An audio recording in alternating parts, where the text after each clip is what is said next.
What is up, everyone? Welcome back to the Feeling Blue podcast. We got the full panel here today, minus Aaron. Obviously, he could not join us today, but we do have recurring guest, special guest, Zain Belt Guy in the house. Zain, how are you doing? Thank you for joining us. I appreciate the time, my man.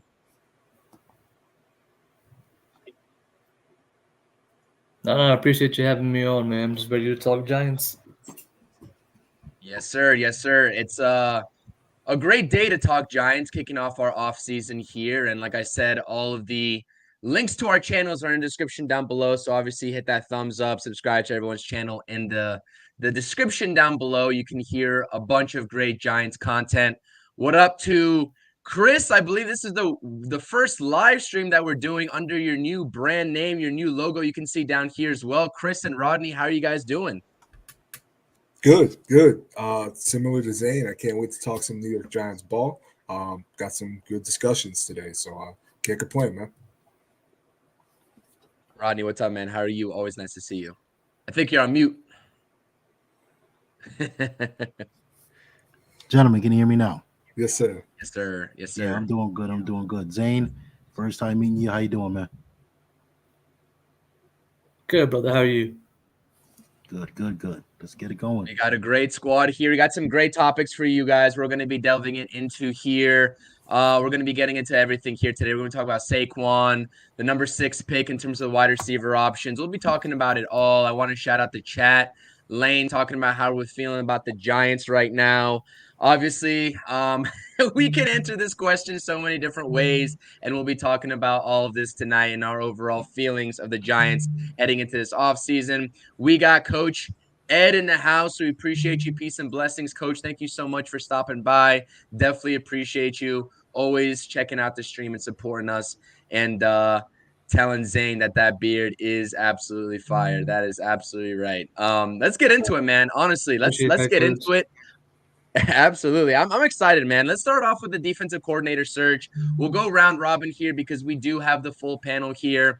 Zain, I'm going to start with you. Obviously, I know on your X account, all the content that you do, whatever platform it may be on, we're talking about defensive coordinators here. Obviously, the Ravens with the Seattle Seahawks just hiring the, I guess, ex-Ravens defensive coordinator now, Mike Macdonald, as their head coach. There is a little bit of not uncertainty, but it's sort of like, what do the Ravens do now in terms of maybe promoting Denard Wilson to their sort of defensive coordinator role? And obviously the Giants are heavily involved with Denard Wilson. I believe speaking to him twice in one day, if I'm not mistaken, with the most recent reports.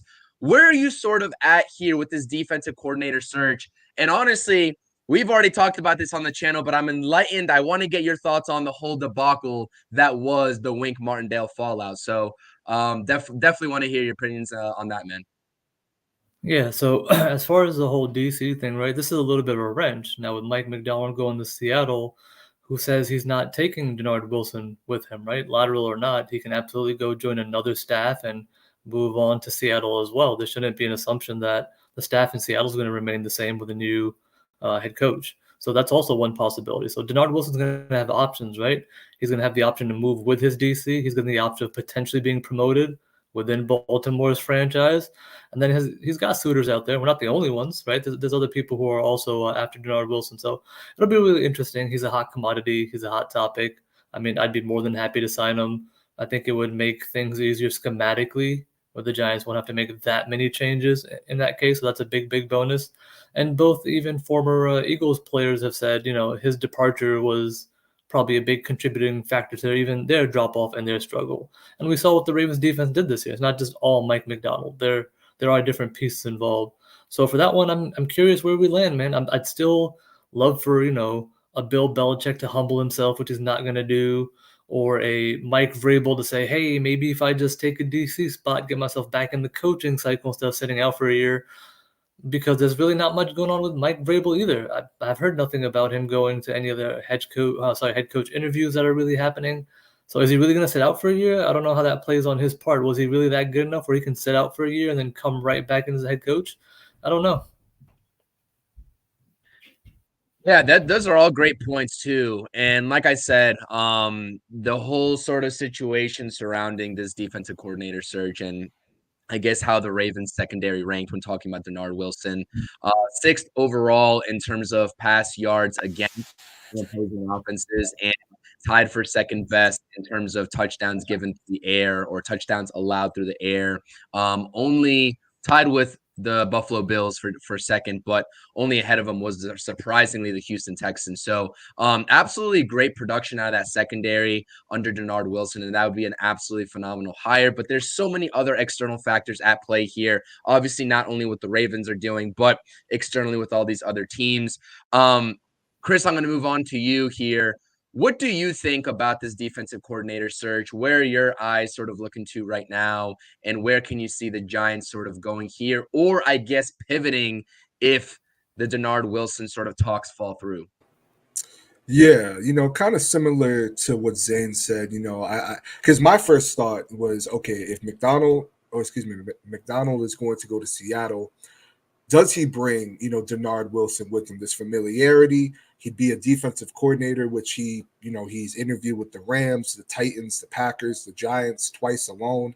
I also thought, okay, maybe does he get promoted as the Ravens defensive coordinator as well? Now, with that kind of being up in the air, and he definitely has a wide range of opportunities to choose from.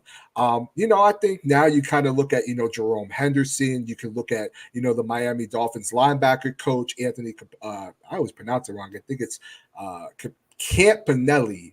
Excuse me, my Italians. Let me know in the comments if I butcher that or not. You also have, the Kansas City Chiefs linebacker coach as well, Brendan Daly. Now that I believe you would have to actually wait until the Super Bowl is over if you wanted to proceed that way. But those are really the only candidates that the Giants have interviewed that are left in the group. So I wouldn't mind, Jerome Henderson getting his shot. We've seen the work that he's been able to put. I've said on this podcast before as well, I wouldn't even mind seeing maybe Andre Patterson, getting a little shot at it too. But my eyes were, really just sold on Denard Wilson. So, now with seeing how things are, I am really intrigued to see how do the Giants, pivot from this, because, you have a wrench thrown into your plans. Even though, again, he interviewed at other places, you could tell that this was, someone that the Giants were really, really interested in. I will say, I think this is good news for the Giants as well, because while it's not a guarantee, I do think that, this is a little bit more of a likelihood that Mike Kafka is going to stay with the New York Giants for his third year. Now, he can obviously go somewhere else, but I really don't think, at least head coaching wise, I don't think he gets the job with the Commanders whatsoever. So I think, that's good for the offense, keeping your OC under wraps for another year, 3 years under the same OC, that'll definitely be good for the offense. But defensively, they got to figure it out. They have to figure it out. I know if Aaron was here, he'd probably say Mike Vrabel. Excuse me. Oh, Mike, yeah, he would. But I don't think, similar to, Bill Belichick, I just don't see them, taking a lateral position. I think these guys, they have the cachet, especially Bill, to where he can, kind of pull a Sean Payton and wait a year, to, see how things are. And then the next year, test that out. But definitely interesting. Very interesting times for the Giants. Yeah, that definitely is interesting. Rodney, I'm going to get to you here in just a second. But like Coach is saying here, make sure you guys are liking the stream, subscribing, all the phenomenal content creators here. We got a nice little panel here. We're missing Aaron. Also subscribe to That's My Sports. Don't miss out on what they're posting. But yeah, I appreciate it. Thank you so much, Coach. The support means a lot. And like I said, everybody's description and everybody's channels is in the description down below. I apologize. The stream is lagging a little bit on my end, but we're going to make do with what we have here as technology. It always seems to go funky at the wrong times. But Chris is also pointing out a couple names here. Bobby Babich has that sort of, I guess, continuity with Daboll's, what he's saying here in the chat. Lawrence Tynes apparently wants KC's DB coach, Dave Merritt, and Coach Ed pointing out the fact that Campanile, that's how I'm going to pronounce it until I get corrected otherwise, is a North Jersey high school legacy, was the Paramus Catholic, I I guess, coach when Rashawn Gary was there. So a lot of Jersey ties there for Mr. Campanile. Rodney, we're going to get to you. What do you think about this defensive coordinator search? And like I said, would you be open to seeing some internal promotions with a potential Jerome Henderson promotion if we can't find an external candidate? What do you think? Oh yeah, most definitely. I mean, case in point with Jerome Henderson and even with Andre Patterson, I mean, you have some sort of continuity there within, that defense room. Now, what type of scheme would they run? Would they piggyback off of what Wink was doing, since that's the most recent, and maybe they could get at least, I would say they probably wouldn't have to change much if they stuck with that. But again, we don't know whether or not they'll try to implement their own schemes. Denard Wilson, that's an interesting one to me because, as Zain said, and also Chris, whether or not he leaves with Mike McDonald to go to Seattle, he's got plenty of suitors, yes. And also, would it make sense for him to stay in Baltimore where he already knows the system, continue in that, with that regime? Or other than that, I mean, what else could they really offer? I mean, he's up for a DC position if that's the case, if they want to promote him in Baltimore. We're interviewing him for also a DC coordinator position. The question is, with all the hoopla and news and everything that's been going on with Brian Daboll, does he want to bring himself into that mix? That's a big question. That's for any DC outside of who we have already in-house. Do they want to come in to whatever they may think is going on with the New York Giants? That's a big question right there. A very, very big question. So you got to take all that into consideration as far as these DC hires, who it's going to be. As long as they can come in and pretty much piggyback on how good this defense, not to say they were like number one, but they showed a lot of promise as far as the strides that they took. Bobby Okereke, I'm going to go out there and say Isaiah Simmons, even though his snap share was a little, was not that much. Xavier McKinney, can he get whoever the DC is, can they utilize these guys, these pieces that they have, add to it, whether it be a free agency or the draft? Gets, again, it's a major thing as far as with me is continuity. Making sure that whoever comes in, whether it be outside or in, they can get along with Brian Daboll. That's the main thing for me. Can they get along with Brian Daboll? Can they take orders from Brian Daboll? Big question.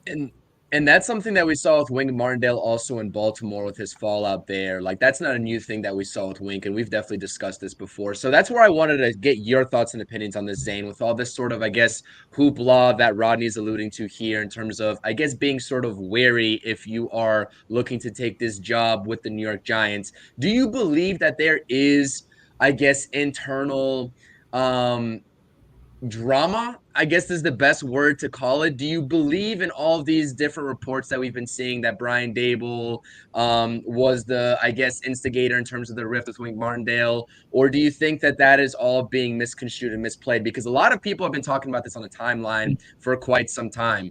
Listen, I don't know what's going on internally, and I guess this is all speculation and hearsay at the end of the day, but what is your take on how all of this sort of went down in terms of us needing to now go out there and find that defensive coordinator to replace Wink? What do you think, Zain? Well, I think the way it went down was pretty ridiculous, just for the organization, right? It was like a clown show. It's like a little bit of an NFL soap opera for people. I mean, if I'm on the outside looking in, I'm making fun of you guys, right? Because grow up, right? Like, it was very, very childish. It was very high school immature type stuff. And we had both sides of it. Wink's side is, no, Daboll's an a-hole. He's a hothead. He's an absolute hothead. We can see that. And if he can't figure out to do the opposite of kind of what Tom Coughlin did, right? Tom Coughlin was no problem with coaches, executives, problem with the players. He seems to be a little bit the other way. No problem with the players, maybe problem with staff. So, I mean, that's something you could work on. That's really not that big of a deal. If people didn't want to work with Dayball, they wouldn't be interviewing people. They wouldn't be hiring people. They've already made 3 hires. If people didn't want to be here, they wouldn't be here. So I think that notion is a little bit worse for Wink, because from everything we've heard, he's had 1 interview and he got passed up on by somebody I've never heard of. So where the indictment really lies at this point, I would say, is a little bit more on Wink, because now this is the second time he's left a job mutually because it quote unquote didn't work out. And this time it was pretty ugly. Now, if Wink's whole deal was accurate, that, hey, listen, I'm not firing my boys, if I go, they go, whatever, then that's on you, my guy. Like, if it's more, if that's a more value to you, the quote unquote loyalty and all that stuff, I get it, no problem. If you wanted to be out, be out. I don't want you here if you don't want to be here. So I'm perfectly fine with that. As far as Dable, yeah, he needs to calm down. He just needs to chill out. It's not that big of a deal. We've all had professional jobs, sports or not. You just can't go around F-bombing everybody. There's levels, there's seniority, there's protocols, there's hierarchies. There's a whole organizational chart, right? Even football works as there's an organizational chart. You wouldn't go out, like, Brian Dable's not screaming at John Mara. It ain't happening. He'll lose his job, right? We all know this. That's not going to happen. In the same way, I'm sorry, he is the head coach. So if you don't like it, you ain't got to be here. It's just one of those things where you got to ride or die with the situation. So if their personalities didn't work, good for them. For the most part, we even, heard Adoree come out and say, I had no idea. So they kept most of it behind closed doors. And again, the way it went, pretty ugly, pretty stupid. I'm glad it's over with. Let's move on from it. Good luck to everybody. But I don't think Dayball and me working with you or you working with me is that big of a problem, because you'd see a mass exodus. You'd see everybody out. Yep. I agree with that. That's actually such a great point too. Like I said, it is both sides of the fence here that we're talking about, and Brian Daboll definitely does need to chill out at the end of the day, because like you said, that's a perfect way to put it. There is an organizational chart at the end of the day, and we need that. Like I said, I guess the best word is that continuity that Rodney was talking about amongst all of this coaching staff. But we'll continue to see how that affects, I guess, this organization moving forward. Dude, Chris, you got a whole fan base over here, man. The new name is Tough, the Giant Topic. We got G Nation in here saying, when are you gonna let me know that you're changed your channel name, bro? This is fire, bro. This is fire. They are rocking with you. I appreciate that. I definitely got to make a video on YouTube because I kind of just been more on X than I have been on YouTube outside the live streams. But working out some some nicks and cracks that I got going, trying to get a little bit better at editing, so that I can put out better content. And I appreciate it, seriously, man. Thank you. Definitely, most definitely. And I guess the last sort of topic that I wanted to, I guess, get on while we're talking about the defensive coordinators is the big impending free agent, and I should say free agents because we do have Chris K in the house, who is a big Isaiah Simmons fan, and we all know that he's a free agent as well. But a little bit bigger of a free agent, a bigger deal this offseason, especially about the free agent that we'll be talking about in the next slide. And yes, we will be getting into Malik Neighbors versus Rome Odunze here in just a bit, Jaden. Hold on to your hat there. That'll be the last topic of discussion. Xavier McKinney, impending free agent. We can't talk about defensive coordinators coming in without talking about the personnel that they're going to have to work with. Obviously, we see 2 defensive back coaches here up for consideration as the potential next defensive coordinator. Xavier McKinney, one of your star young defensive backs, is a free agent and is going to demand top of the line safety money because he did not miss a snap all of 2023, not one single one, and he balled out and had a great season. I guess the topic of conversation here, you have to take a look at it from a bigger picture and look at what the Giants are having to work with in terms of the salary, I guess, cap space, and also the fact that we also have to pay, or maybe not pay and pass up, our running back, who we'll be talking about here in just a second with Saquon Barkley, and giving our thoughts on that. Zain, Chris, Rodney, do we see X-Man coming back to this defense, or are we going to let him walk and try to see what we have with maybe a Dane Belton and Jason Pinnock and maybe a Javarius Owens stepping up, for those guys stepping in to fit that bill? Obviously, banking on a Dane Belton or Javarius Owens to come in and make that impact as big as Xavier McKinney has made his presence felt in this Giants secondary is going to be a tough task, and I'm not really confident in banking on that moving forward. But when you look at that money situation moving forward, the New York Giants, it gets kind of, I guess, sketchy for lack of a better term when sort of allocating that type of money out. So whoever wants to start off here first, feel free, because this is a big topic of discussion when talking about these defense moves. I'll let our guest go first. Zain, go ahead. Just me. Okay. Xavier McKinnon's a real tough one, man. That's a really, really tough one because he hit a bunch of career highs because he played all the games, played all the stats. Statistically, it looks good. Eye test for me wasn't as great as the statistical year. I thought there were games where he just wasn't in the right spot at the right time. And I'm not going to argue with the PFF crowd. I don't live and die by PFF grades. I don't care for them. They're just another metric. There's like 20 of them out there. PFF, Pro Football Reference, Draft Network, everyone has like these metrics, and I just don't consider any of them gospels. They're just literally a metric. And he did play very, very well. It's not a knock on Xavier McKinney. But if he wants to be paid top 3, top 4, top 5, is he top 3, top 4, top 5? That's the question. I don't think he is. You could top 10, sure. I think you could probably put him between 7 and 10, depending on how much you love his game. I think that probably is a good place to put him, but I think he's going to want top 3 money. And where's that coming from exactly? I know there's going to be some cuts made, and we'll add a little bit. Unless we're looking at some restructures or extensions, it's not going to be as big of a cap this year. It'll be enough to make moves, but nothing splashy or really, really big. So I'd be very curious how it'd be structured, number one, if it was to. And again, I'll ask you guys, if he wants 15 or more, are you signing him? Forget the years for a second. If he wants 15 or more, are you signing him? And that's kind of where I think he's going to be. I want 15 or more. I think he probably wants 18 to 20. I think Antoine Winfield Jr. is going to reset the whole thing. He's probably going to get big dollars. His play was really, really well. He's probably going to get the big dollars. Xavier McKinney's going to want that same thing, but he'll be a notch below, in my opinion. But if, Antoine Winfield Jr. is hitting 20, 21, 22, he's going to want 17 to 18. And he's going to say, look, I don't miss football. Look, every snap, I'm here. That's worth something. Oh, look how many tackles I had. Look at my play, watch my film. And then they'll do their work for his narrative to, blow up his contract. Again, really, really good player. Borderline top 10 or top 10, depending on how you feel about him. I thought the whole defense last season started a little bit slowish. He definitely started slow. The DB started slow. The whole Trey Hawkins thing was a bad move. It didn't work. Obviously adds stress in other places. So again, very, very curious. Would I re-sign him? My answer about re-signing players is always on price point, right? If it's the right price point, yes. If it isn't, then no. You can't afford to keep paying guys, unfortunately. And you're going to have more guys coming up that you're going to have to pay, want to pay type scenario. Isaiah Simmons is probably going to be cheaper just because he doesn't play enough snaps to warrant like a really, really big contract. No one's going to go crazy off of that. I'd love to keep him. He's still more of a 3-4 guy, like everybody's already said. I'd prefer, if we want to do the whole continuity thing, the major question you have to ask yourself is, do you want to move Dexter Lawrence out of position? Are you going to move him from, the nose tackle zero technique? Because if you do, he's a different player. Remember, his ascension took place when he got moved to this position. Until then, first 2-3 years, who's talking about Dexter Lawrence? We're not. The last, that move change was a big one. So unless the DC is going to come in, move him to, again, a lot of moving pieces. Going to be very curious how they want to run it.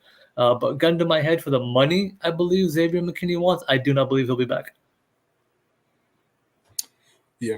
Yeah, I mean, a lot of great points there, man. I mean, and I agree with a lot of what you said, because for me, you really do have to ask yourself, like, financially, is it worth it, right? Now, for me personally, I actually wouldn't mind giving Xavier McKinney that money, just due to the fact that I'm already thinking that, okay, 2 years from now, that DJ contract, damn near off the books at that point. And I'm hopeful that we'll have a rookie quarterback at that point, to where you're on a rookie contract. So, we can afford it, and then with the cap increasing, we can afford it. I do think Xavier McKinney is a dog. I know that people have their opinions about what happened in the middle of the year with Xavier McKinney coming out and voicing frustrations. That's all in fine. And, everyone is entitled to their opinion. Now, for me personally, I actually would not be surprised if that's a player that the Giants don't re-sign this year. Just obviously due to the price point. But I think they want to get Dane Belton and crew, and I wouldn't be surprised if they addressed it in the draft too. But Dane Belton specifically, I mean, it seems like every time this kid is on the field, he is where the ball is at, at the right place at the right time, and same with Xavier McKinney. I feel personally, he tends to be where he should be. And you can make an argument that this year I thought it was a pretty okay year for Xavier. But the market is what the market is. And you still have to ask yourself, is this a player that you really want to invest in? Because you can use that money and prioritize other holes on your team, whether that's in the interior.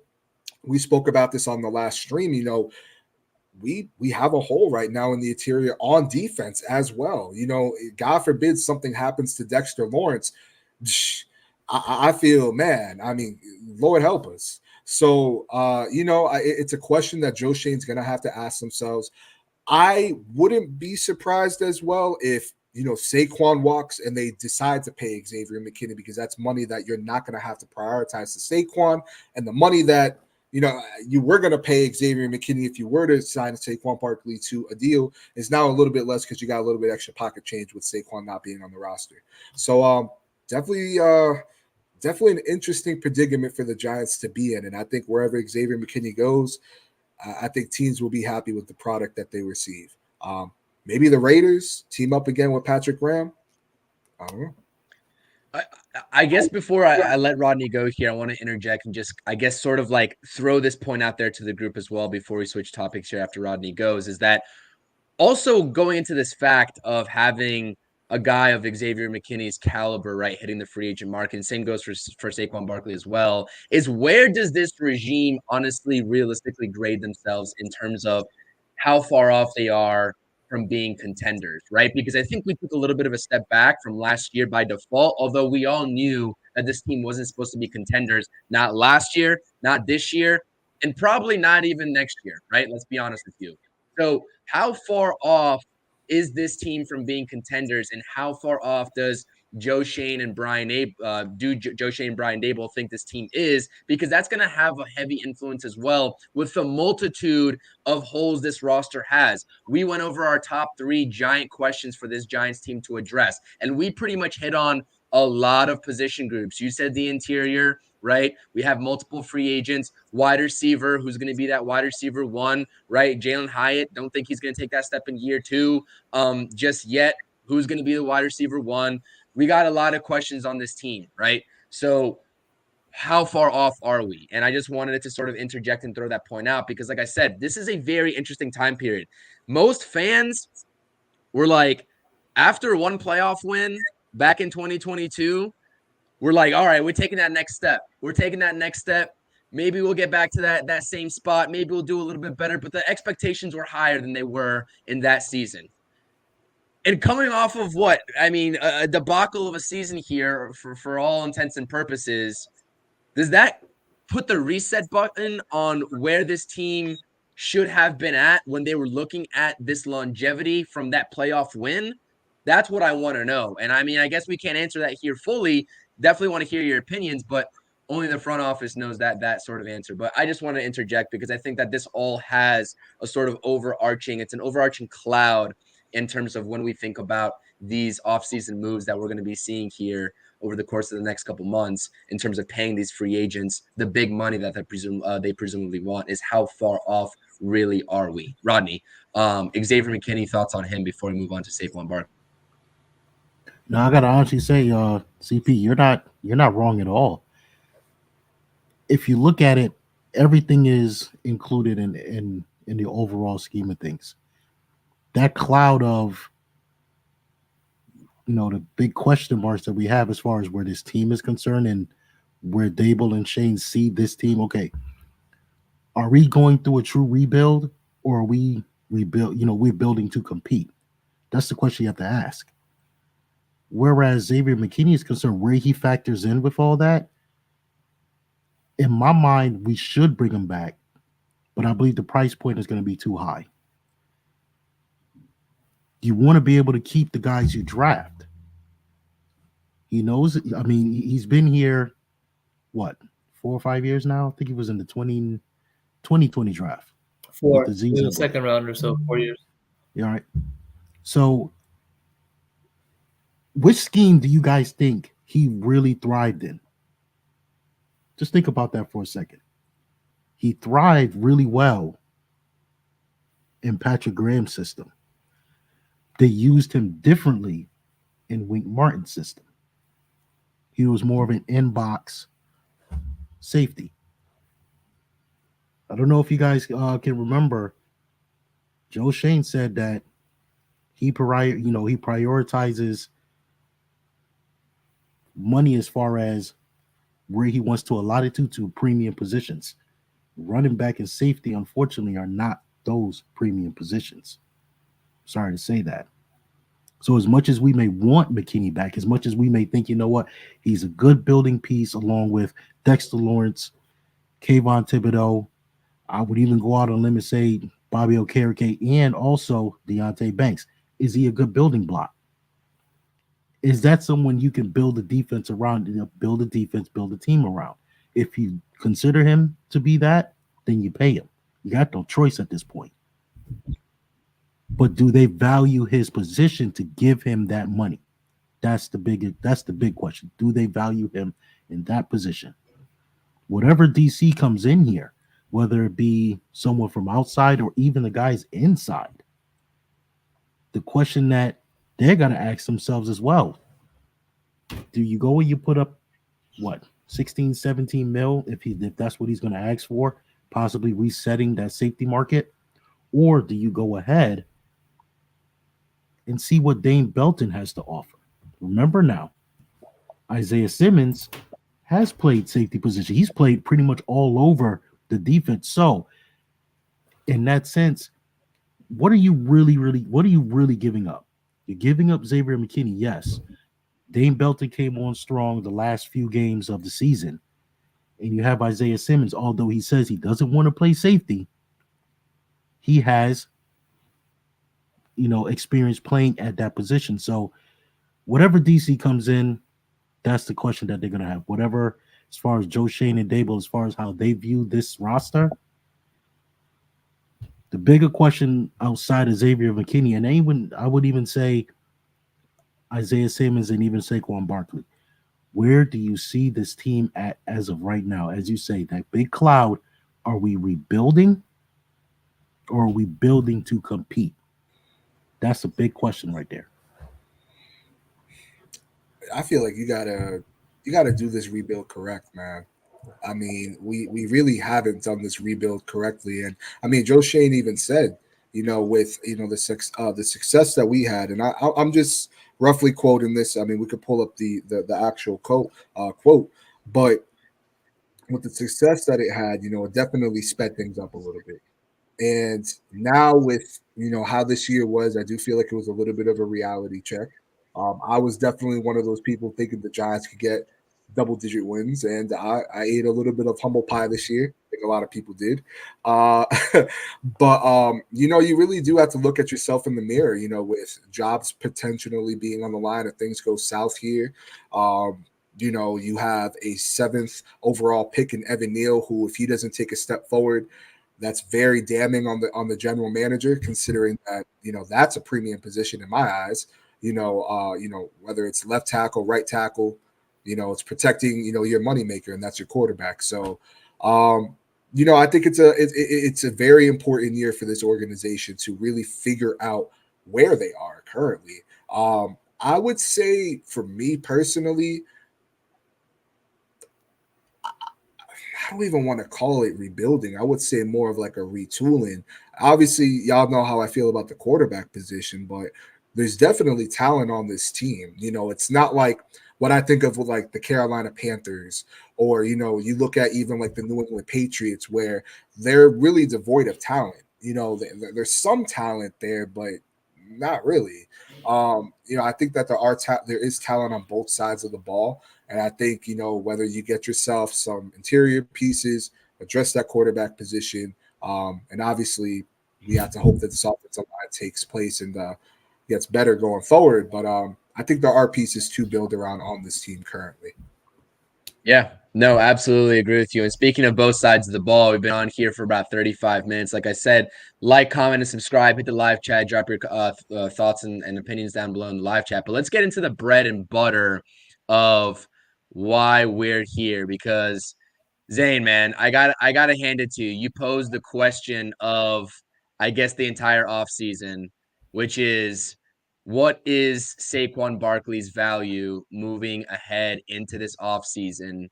And with what we saw this past season, like you see here, go follow Zain on X if you don't. Great polls, great content, great discussion overall.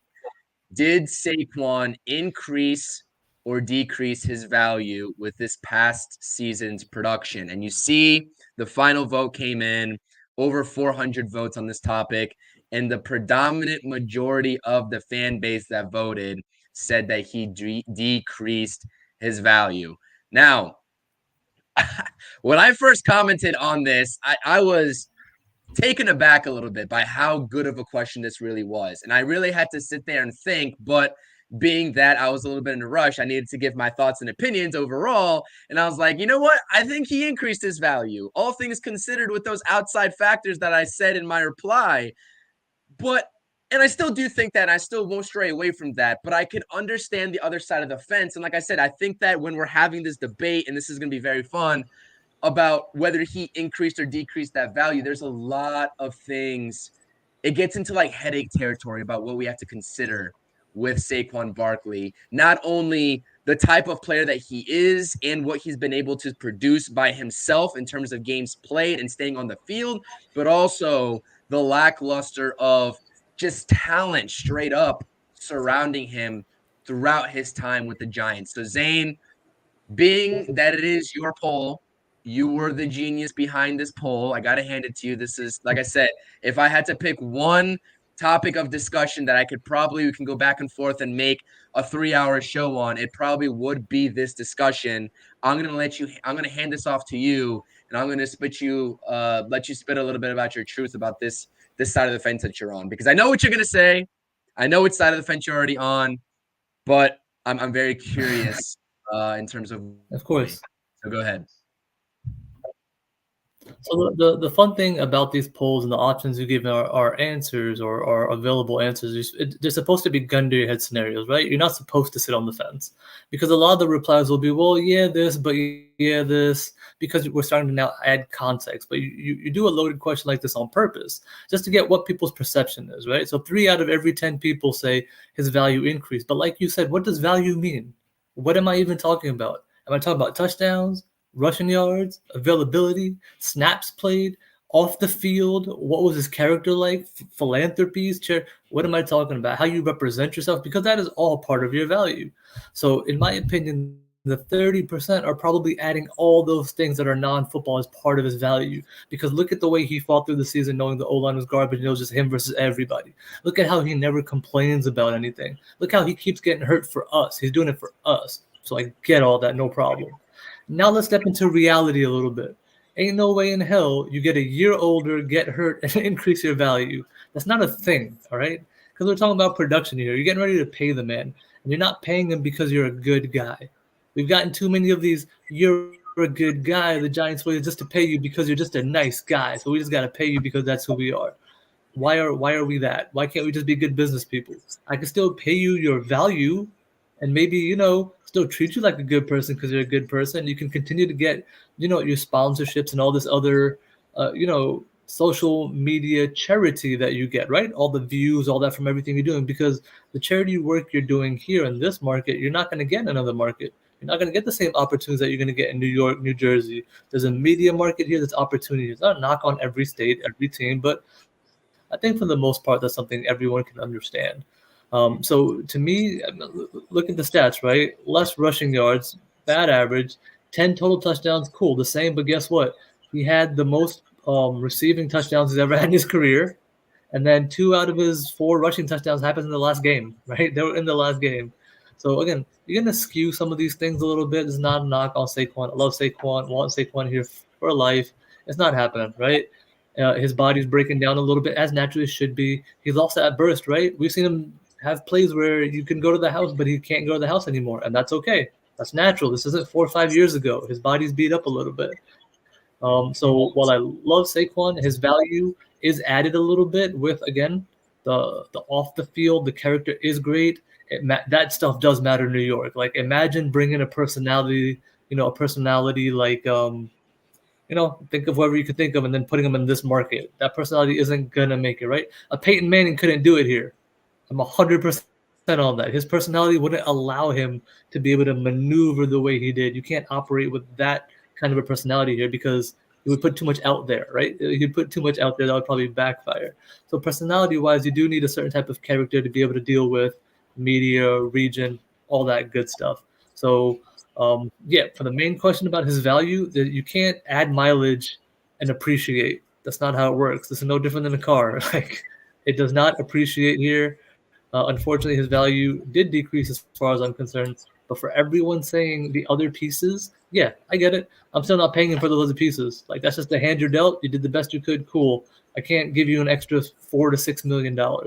They don't value running back, like Rodney said, right? Premium position, running back is not it. We have rumors of last year he rejected 13 to 14. Well, what kind of player says, I want this much money, and you counter lower and lower, and he's going to say, yep, sign me up. Sign me up, buddy. That's what I'm looking for, less money.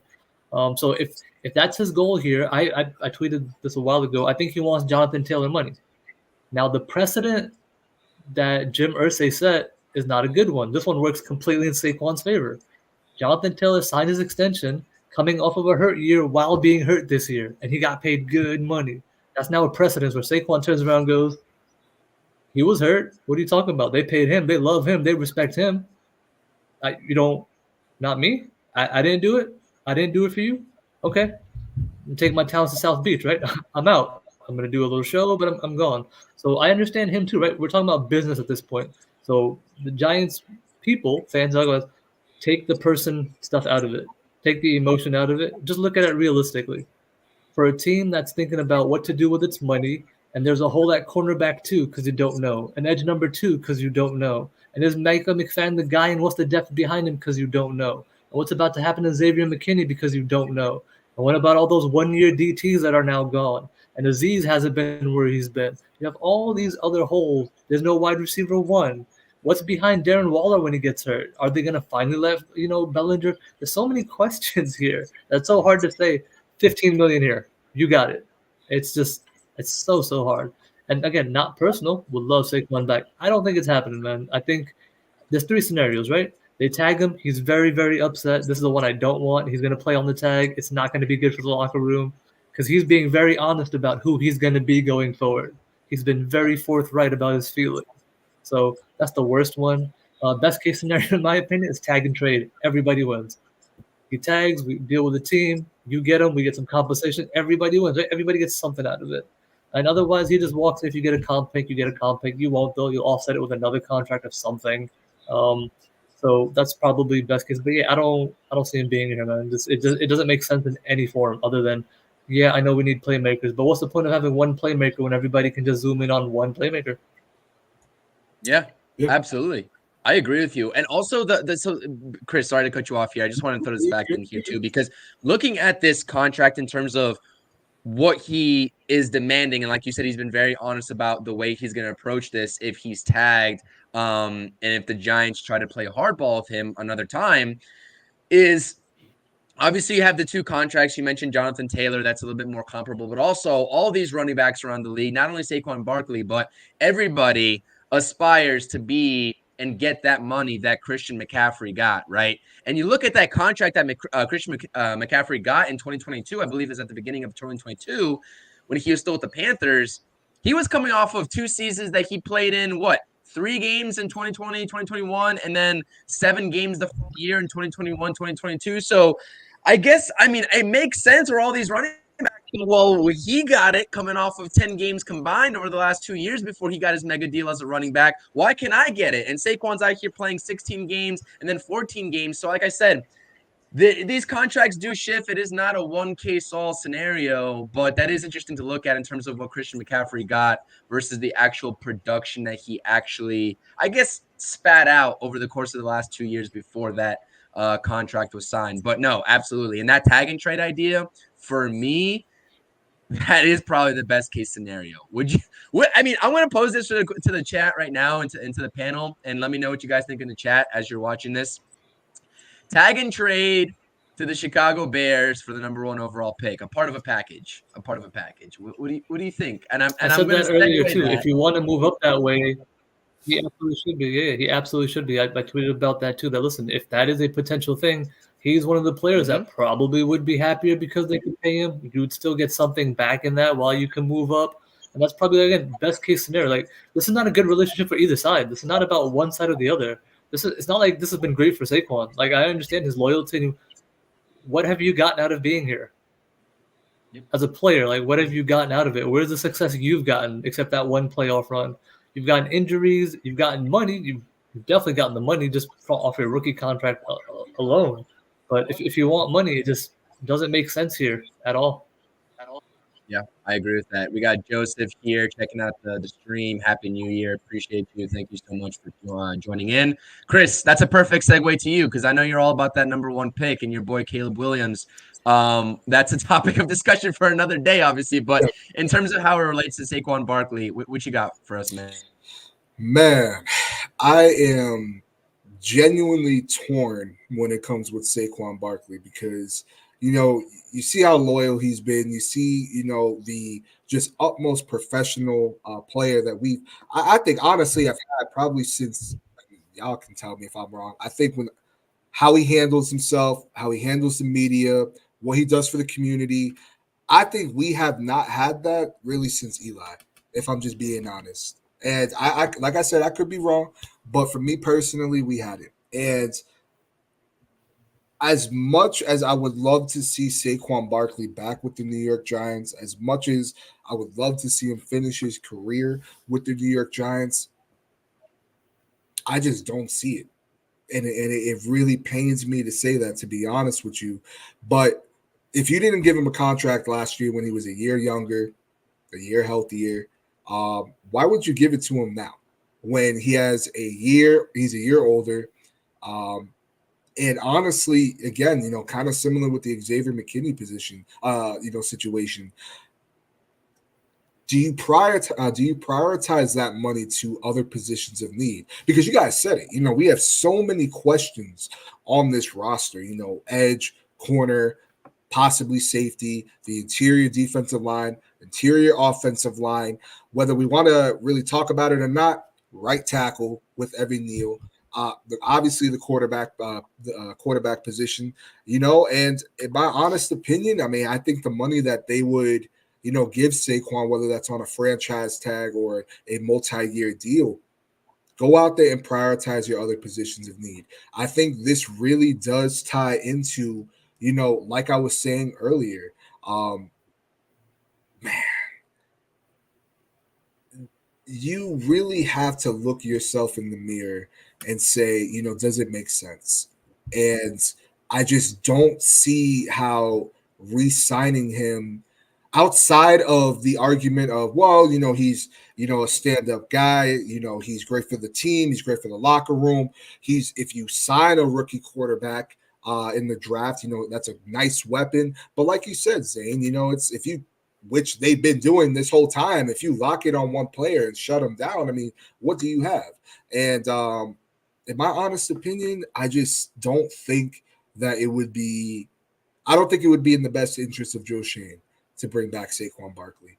And, while, again, the Giants did draft Eric Gray, and they could also, draft a running back this year in the draft, in my opinion, I don't think Saquon's a bad back. I still think he has a little bit of juice in the tank. Call up a team like Chicago, and see, I think Saquon Barkley and Justin Fields, that RPO would be nasty. Just being honest here. And I think that, Saquon Barkley's taken a step back and he's not the same person he was. And, he definitely can't hit that next gear like he used to, but I think there's some value in it. I just think that right now at both, from both standpoints and looking at both perspectives, it's best for both teams to just go their separate ways at this point. I mean, loyalty is only going to get you so far in this business because this is a business at the end of the day. Yeah. Yeah. Because I was on a plank where I really had the mindset of, I feel like because he really wants to finish his career here, he would take a garbage contract from the New York Giants. But at the same time, now with how he's been handling himself and being very honest going forward, I don't see that happening. So let me ask you guys a quick question. If I could ask you a question, right? CBS reported that last year's offer to him, forget the annual, was it 13, 14, 12, whatever, the guaranteed money offered in the last contract, whatever the extension was, 19.5 million guaranteed, less than 2 franchise tags together, right? 19.5. If you're Joe Shane, what has occurred from last year to this year for you to raise that guaranteed money from 19.5? That's question one. My answer is nothing. And if I'm Saquon Barkley and I said no to 19.5 before, why am I saying it yes today? Who's going to settle here? Neither of them really should, because I know one team only has to do it. One team that can use Barkley more will say, I'll give you more than 19.5. And that will really be the end of it, in my opinion.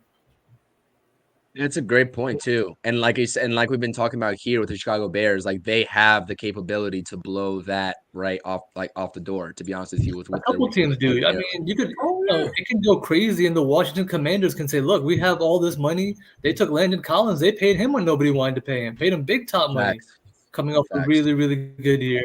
So, I mean, again, new regime, new everything. I don't know how Adam Peters worked, but he's part of the deal that brought in CMC as well. So, in that case, don't sleep on any team that has money that's willing to allocate, just a little bit more. If we're willing to go 10 and he needs 13, somebody who has money is going to go to 13. The extra $3 million is not going to make that much of a difference to a different team. No, you're absolutely right. And I think, you could even say that maybe he even increased his value, but just not to the New York Giants. There are other teams, in the league that they need a back. I mean, I would not like to see this in any universe, but, you look at a team like Dallas, who, they thought that Tony Pollard was going to be their RB1. He sure as hell is not that. He's not. And, the reason why I mentioned Dallas was because, I follow a couple Dallas people on X, and there was a quote that's been really circulating, obviously with the Dallas camp, that Jerry says, this is the year where I have no problem fully buying in. And we know that Jerry's a spender, and they have contracts they have to figure out with CD and Micah and Dak. But I mean, just thinking of that offensive line, thinking of that run game that they have with Tony Pollard, you insert Saquon Barkley, that could be something that they may view as, okay, this can take us over that hump. So I feel like, Saquon, he might have increased, his value, but just not to the New York Giants. Yep, and you're 100% right. What about another young team with a rookie quarterback that just went to the playoffs that could use a weapon? Houston Texans. They would like another weapon to add to CJ Stroud to make his life a little bit better. And they have the money on a rookie scale where, I can pay the $3 million you're not willing to pay. And to that point as well, it's like you might as well get some trade value back for him. So these teams will want to actually, like, if we're talking about teams valuing him and needing that sort of, stud right there with the positions they're in, you might as well just do the tag and trade and get something back in return. So the Giants are going to franchise him no matter what. I'm almost 100% sure of that, right? 99. I think it's going to happen no matter what, just to let people know, hey, we're trying to keep him. We're negotiating with him. He's not a free agent. And Barkley's not going to be happy, and they're not going to be happy. They're going to talk for a little bit. Unless John Mara says, hey, pay him, they're not going to come to terms, and that's where I think a tag and trade comes into play before, we'll just let you be a free agent. Great point. I absolutely agree with that. Rodney, what you got in the Saquon situation as it pertains to this poll as well, because this is a great poll in terms of the 2023 numbers. Do I think he decreases value? I'll be perfectly honest with you. I really don't know. And here's the reason why I say that. So we all know what Saquon Barkley brings to the table as far as his impact on the offense. Now, it hasn't been like his 2018 season, his rookie season. It hasn't been that. And we can sit there and we can point out to all the reasons why it isn't. His injuries, offensive line, Jason Garrett and that horrible play calling. You can bring up numerous reasons as to, and also his age. I'm sorry, I forgot about that. You can bring up a number of reasons as to why he shouldn't come back. We shouldn't sign him, whatever the case may be. For me, the way I look at it, what does he bring to any team that's going to sign him? What does Saquon Barkley bring? He's not CMC. Okay, we can all pretty much agree he's not CMC. But he offers any team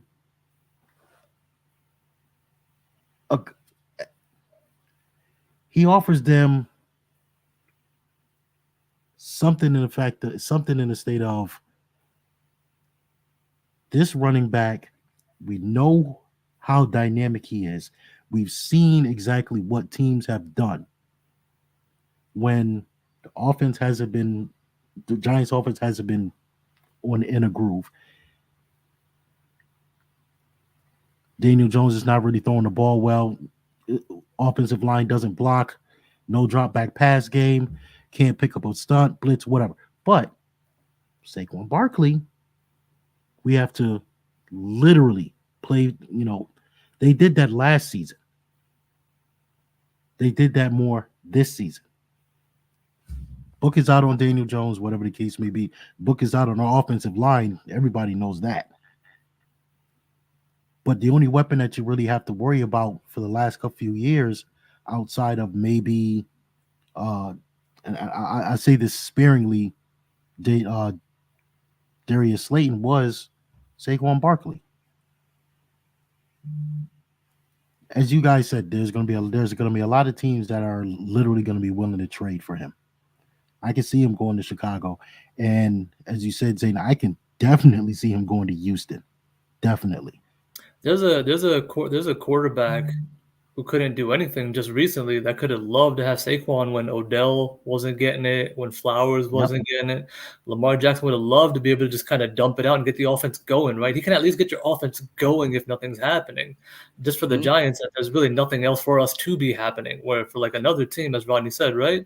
Houston, Dallas, Baltimore, there's all these places. There's at least 3 to 5 teams that are going to be like, I can use him better than you're using him because my team's better. Exactly. I mean, and don't forget, you got Buffalo there too. And there was some, I don't know whether it was an X rumor or, actual media rumor going around about possibly trading Barkley to Buffalo. Well, I mean, it is what it is. They do need a running back. They're not especially dynamic or offense per se, except for when you got Josh Allen running the ball. But other than that, I mean, again, there's a lot of teams that's willing to pay Saquon Barkley. I think he should stay as long as the money is right. I think there's a possibility he would stay. And the reason why I say that is if the Xavier McKinney negotiation talks break down and he goes to seek that money elsewhere, possibility that they bring back Saquon Barkley. He knows the system. He's a quarterback's best friend. And in this sense, he's Daniel Jones' best friend. Because it's let's be fair. If Daniel Jones ain't really making the offense run, at least Saquon Barkley adds a little bit to that. A little bit. I was looking at Jonathan Taylor's contract. 3 years, $42 million, with $26.5 million guaranteed. Not doing it. My thing was, what exactly was it? I mean, I heard that they offered 12.5 at the bye week. I heard they offered 13.5 at the end of the season. It got up to the point of 14 somewhere in those contract talks this past offseason. So if he got 3 years, $42 million, $26.5 million guaranteed, you're telling me that he couldn't have taken that? And as you said, Zayn, it was $19.5 million guaranteed. So that's 2 franchise tags right there. Well, it would have been less than, right? About $3 million less. I think it would have been like 22 for 2 years. I think last year was plans to be 12, so it was under the 2 franchises. Exactly. If I'm Saquon Barkley and I know my worth and I'm betting on myself, which he did, I'm not taking that contract because I know my worth. However, do the Giants know your worth? Does any other team out there know your worth? Do they respect that enough to pay you what you believe you're worth? That's a question that that's going to be hard to answer, especially where we don't know where things are going, where Barkley is concerned. So I'll end it like this. Would I like to see him back? Yes. At the right price point. And I think that's key. Yep. You cannot, again, Joe Shane value, he does not put money towards positions that are not as of value. They're not premium positions. And running back is not a premium position. You see a lot of teams going to running back by committee. All right. And if that's the way to go, then you can only respect a team for the way they're building and that route that they're willing to take. A premier back outside of McCaffrey, who else really is there? Joe Mixon, I believe, is going to be a free agent this upcoming offseason. He's going to look to get paid. You got Josh Jacobs in Las Vegas. He's going to be looking to get paid. I believe Austin Eckler, he was on the franchise tag as well. He more than likely is going to be looking to get paid. So when it's all said and done at the end of the day, I would like to see Barkley back. I mean, when you think of the New York Giants, he is pretty much who you think of as of right now being a New York Giant. You don't think of Daniel Jones or pretty much anybody else outside of maybe Kayvon Thibodeau, and that's only because he was a high draft pick. Dexter Lawrence because of just how good he's been playing. But the face of the Giants has been Saquon Barkley. So I'm not saying they should pay him just because of that. He's the face. I think that they should prioritize what they need to prioritize to get this team in, whether it's a retooling, as Chris said, or rebuild. They need to prioritize that over Saquon Barkley as much as I would like to see him back. And I think that's most important.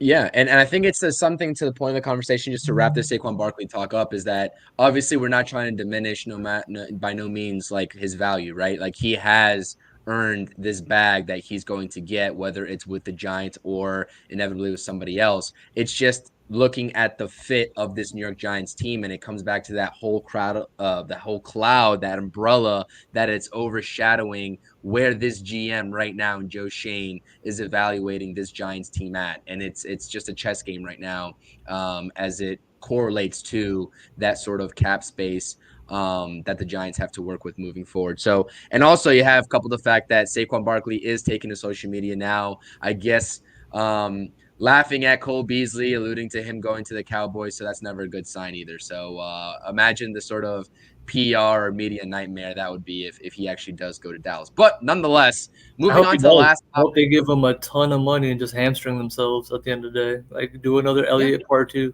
At the end of the day, listen, I want every athlete to get paid. Go get paid, get your money, right?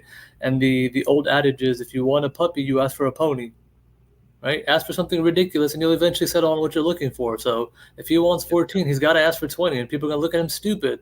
But the reason you're starting high is so you can meet closer to the number you really want to get, which is what everyone does, right? I want my employer to give me more money. They're not going to do it. Doesn't mean I don't want it. Yeah, wouldn't we all? Absolutely. No, that's a great point too. And that agent for Saquon Barkley, she's terrible. Obviously, is me playing hardball. So. Terrible. She's terrible. Yeah. She cost him so much money. I blame her 100%. I asked this question. I wondered, how involved was Saquon in this contract negotiation? And when I say involved, was how much was him and his agent going back and forth at? What do you think about this number? No, I need you to hit this number. Or I'm looking at it. How complicit was he, or how active was he? That's the thing I'm always curious about athletes. How involved are you in the numbers game here? So I'd be curious how much he was, no, I need to do this, or, hey, listen, I'm hands off. You do your thing. I trust you. I'd be very curious if we'll ever find those kind of things out, because that's the real question. Absolutely. You know what, Zain? You're absolutely right. The real question is, who cost us that deal? Is it me? Is it you? Or was it us? You are absolutely right. I asked that same question myself. And we'll never get the answer. Really it's terrible, because it's going to be such a good answer to see, did you really shoot yourself in the foot? Because if you did, then just, man up and realize it's all right. It happens. We all make mistakes, right? They bet on Daniel Jones, and Joe Shane said this, right? We sped up the process. There was a bet there. We're betting on this, and that's why that bet had a 2-year out. because we're betting on it in the short term. Oops, that bet did not work out. That bet did not work out. You can name all the different factors, no problem. All those little bets didn't work out. The Evan Neal bet, the open up the playbook for Daniel Jones, I think he could take on do more bet. That was a flop. All those little pieces didn't work. So all those bets now you got to try to recoup. You're back in a recoup now. Now, are we going to go for broke? Or are we going to properly rebuild? We all properly want to. You don't want to go for broke here. So, don't sign a $30 million wide receiver. Don't give me Kenny Galladay 2.0. Don't do that. Don't do that. Yeah. Definitely don't do that. And that transitions us and segues us perfectly here to number 6. If the wide receiver's on their mind and they decide not to trade back and there's no QB available, if we are talking about the wide receiver and potentially getting that wide receiver 1, the 2 names here that presumably would be on the block, depending on what the Chargers do at the number 5 pick, is Malik Neighbors versus Rome Odunze. Gentlemen, like I said, this is going to be the last topic of conversation before we wrap things up tonight, going round robin in terms of giving our thoughts and opinions about this scenario. Obviously, all things considered, I think we could probably assume that if a QB that this front office likes is available, they will be going QB, which we'll be talking about in a future stream, a future episode. Same thing with maybe a trade back scenario. But if they do like either of these wide receivers, because this is assuming that Marvin Harrison's off the board, who would they go ahead and pull the trigger on in terms of drafting at number 6?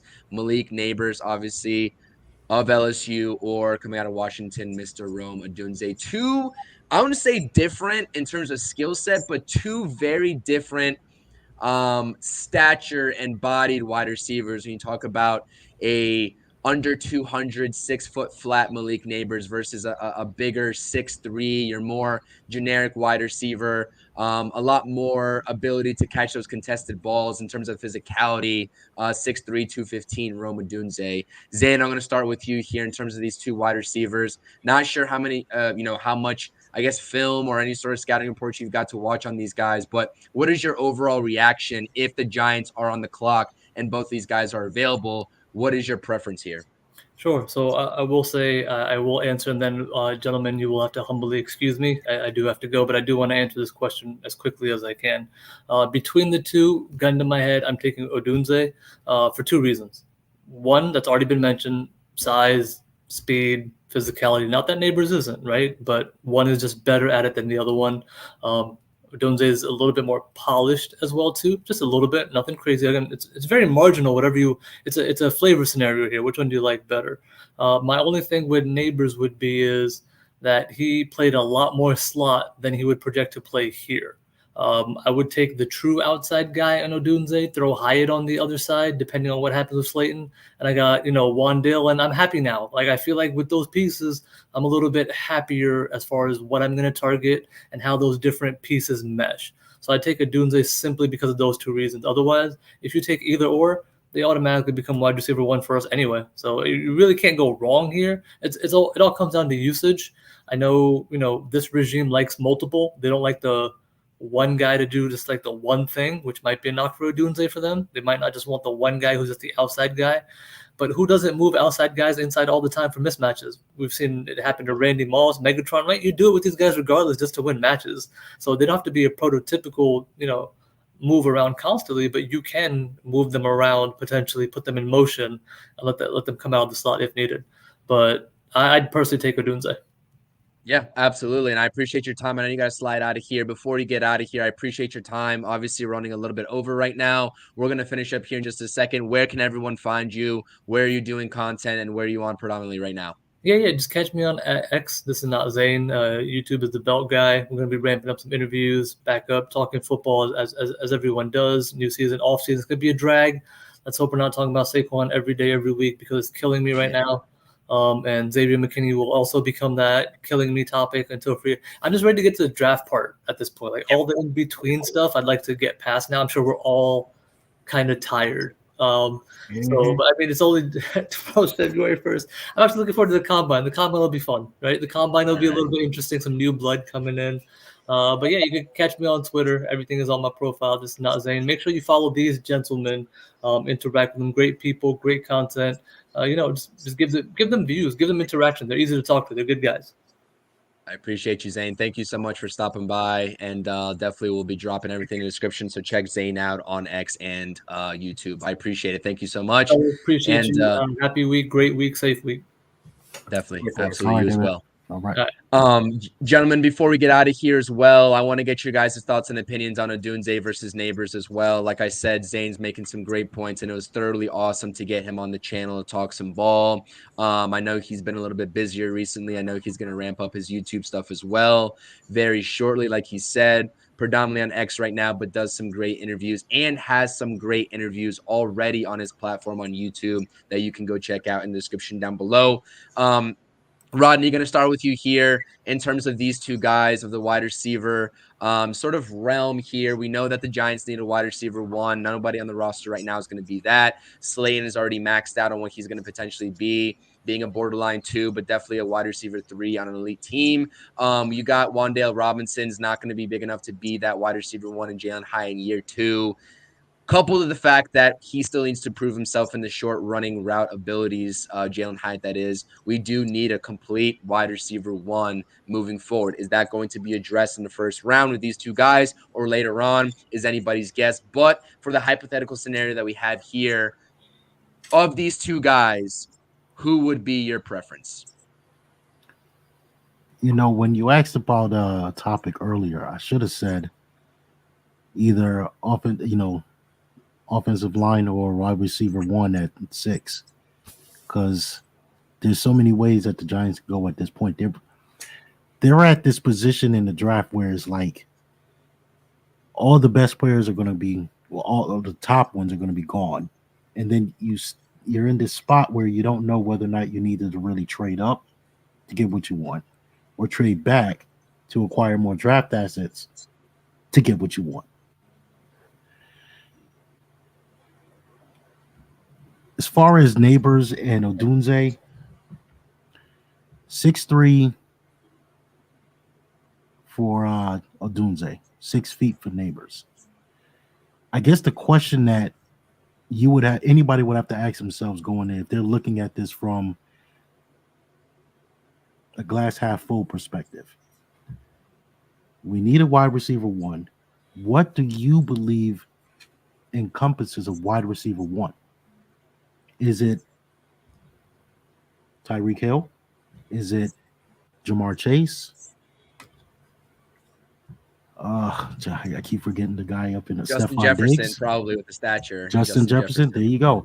You have to ask yourself that question. What do you consider as a wide receiver 1? Who fits that mold? And who fits that mold in this draft?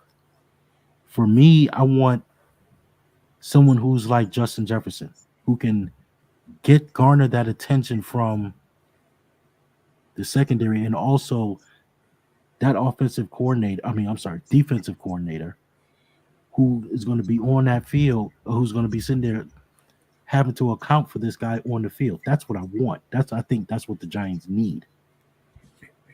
You have Hyatt who could take the top off, and you got Wan'Dale who can function, in an intermediate, even going down the field as well. So when it's all said and done, you're not going to get rid of Darius Slayton. That's for sure. At least not right now. He's outside of Wan'Dale Robinson. He's pretty much your most consistent receiver. So, but again, he's not a number 1. So who are you? Again, the question that you have to ask yourself: what do I consider wide receiver 1? Does he fit any of these receivers inside? As far as Neighbors, do they fit that mold? As far as what you would want to see a wide receiver 1. In this case, I'm tending to probably go with Neighbors outside of Odunze, and here's my reason why. 6'3", 215. I don't want to sit there and say he is almost like he's another Kenny Galladay, and I don't want him to turn into that. I think Odunze can actually be so much better than Galladay. But anyway, if we go to the route of Neighbors, I don't think would be such a bad idea, to be honest with you. I don't see it. Either way you go, you're getting a wide receiver one. The question is, how is this offense going to function with everything that's going on? Question marks at quarterback. Whether or not you're going to be wasting this kid's first 2 years, as far as being in the league. That's the question. That you also have to ask yourself as well. So Yeah. for me, it's a toss up, but I would have to go neighbors. I would have to go neighbors on this. Yeah, It's a and tough one. yeah. What are you saying? No, worth noting before you go. I just want to let you know because I was looking at the heights while Rodney was speaking. I was looking at the heights of the Giants wide receivers. Darius Slayton 6'1", Jalen Hyatt 6'0", Wan'Dale Robinson probably not even 6 foot if I had to guess. So height is something that this Giants team is lacking. I'm not saying that's the end all be all, but something to consider. Chris, sorry for cutting you off. Go ahead. No, don't apologize at all. I thought Rodney and Zayn both made some great points, and I'm gonna keep it short and sweet with y'all. I like Adunze, I like Neighbors, but guns in my head, me personally, I gotta take Neighbors. I think he's a guy that you could put in the slot. Obviously, Wandale's there, but you could put him on the outside. You could get him involved in the run game as well with these jet sweeps. I think he's a player that you get him in open space. I mean, I'm not saying he's Debo Samuel, but he's one of those players to me that he's hard to get down. The way that he balances himself off of taking hits. He's an impressive player. And I think if the Giants can't trade up to one, that right there, and the rest of the quarterbacks are taken, like Daniels and Drake May, then I think Malik Neighbors has to be the pick. I really do think that adding him into your offense with Brian Dable and you keeping Mike Rowe as well, we see what he's been able to do with these wide receivers. Yeah, I think that he'd be a nice addition to the offense. No shout out to Adunze, but I just think you look at the history of Dable and how he likes his wide receivers. This is a perfect fit. Yeah, absolutely agree with you. That was very well said. Like I said, this Giants offense needs that wide receiver one because Jalen Hyatt, obviously great in the long game. We'll see what we get out of quarterback. It hasn't connected with Daniel Jones or anybody else that played quarterback in terms of the production for Jalen Hyatt. We saw a couple of brilliant games, but it was very few and far between. And I think our most electric wide receiver, right, outside of Darius Slayton, because he's the vet, is the reemergence of Wan'Dale Robinson, who's going to be huge for this team moving forward. Not only in the passing game, but his dynamicness in terms of using him also in the backfield, maybe some jet sweeps are going to be absolutely crucial for this team. And that's something that the offensive coordinator, depending on what happens to Mike Kafka or whoever even is calling plays, whether it's Kafka or Dable, the age-old question is going to have a field day with in terms of utilizing Wan'Dale Robinson moving forward. But I think the consensus is that this team needs that wide receiver one. So we'll see what happens at 6 with who's off the board versus I guess who they like, right, in terms of trading back. We'll see what this front office does. But that's all we had for you all today. Honestly, I got to head out of here myself. I do have prior commitments, wanted to get this in. Always appreciate the chat. Always appreciate the panel. Thank you to Zain, first and foremost, our guest, reoccurring guest on the Feeling Blue podcast for stepping out. I definitely appreciate his time. His knowledge is immense. And getting his overall perspective on all these topics was definitely needed because he does some great stuff on both YouTube and X. But it's great to get him on here and talking some Giants football with us in the offseason. Shout out everyone in the chat, man. Shout out Lane, Coach, Lou, Tuto, Chris, bro, everybody that showed out. I appreciated Jaden. I mean, I'm not sure if I'm missing anybody. Ray Shaw, Hollywood Ray, appreciate you. Thank you so much for tuning out. For tuning in, I should say. And thank you. Like I said, this would not be something that we're doing without your guys' support. So I definitely appreciate that. As always, spread the word about the Feeling Blue podcast. You know what to do. Hit that thumbs up on all streams. This is streaming not only to CP New York Sports, but the new rebrand, The Giant Topic. Chris, Yes, I'm going to sir. let you speak on a little bit about what you're doing. Rodney, same to you before we get out of here. What are you guys doing? Where can people find you? And like I said, in the description down below, everybody's channels, make sure you check us all out and subscribe to our respective channels. Fellas, last words, where can they find you? little bit more about the Giants here before we close out. And yeah, it's been a great stream. Yeah, y'all can find me at The Giant Topic both on YouTube and on Twitter.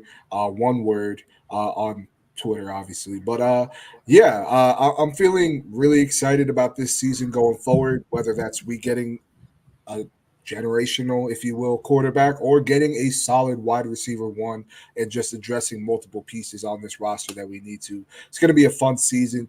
We're going to have a lot to talk about, whether that's on the Giant Topic or here on these streams with y'all. I appreciate every single one of you guys tuning in. We all do. And yeah, keep tuning in because we got a lot in store for y'all. Facts. Rodney, what you got? You can follow me on X, formerly Twitter, whatever you want to call it, the bird. NYG 4L_77. I am in the process right now of actually doing the same thing as the Giant Topic. Not whole retooling, but I will be having some content out. Me and the Giant Topic is going to be in discussion as far as one very, very important aspect of my channel, and it's going to pretty much be interviewing a lot of these other content creators and asking them questions. So be looking out for that soon. So awesome. Like I said, you can find Rodney and Chris both on YouTube in the description down below. This has been the latest episode of the Feeling Blue podcast. We were missing Aaron today. We got Zain the Belt Guy to fill in. It was a great discussion. We talked about obviously Neighbors versus Dunze, the whole Saquon Barkley situation, as well as the defensive coordinator search. Shout out to everyone in the chat. Like I said, I appreciate it. Chris, thank you so much for the kind words. And with that, until the next time, probably see you all next week, barring anything unforeseen. We're out. Peace. Peace.